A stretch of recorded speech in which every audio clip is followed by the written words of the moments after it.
Hi everyone! Today, I'll show you how to change your store name on Shopify. Shopify is the all-in-one commerce platform that helps you start, run, and grow a business. With that, let's get started.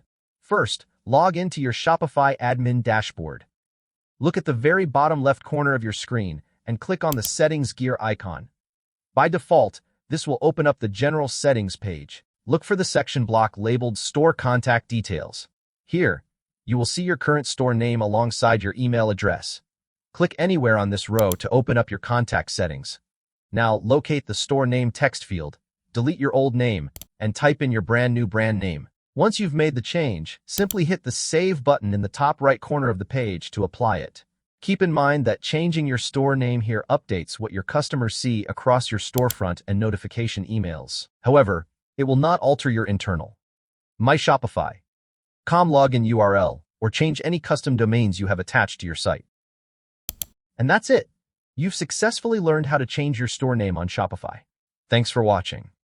If this video helped, be sure to give it a like and subscribe for more quick website guides. Don't forget to add to cart your next big idea. Until next time.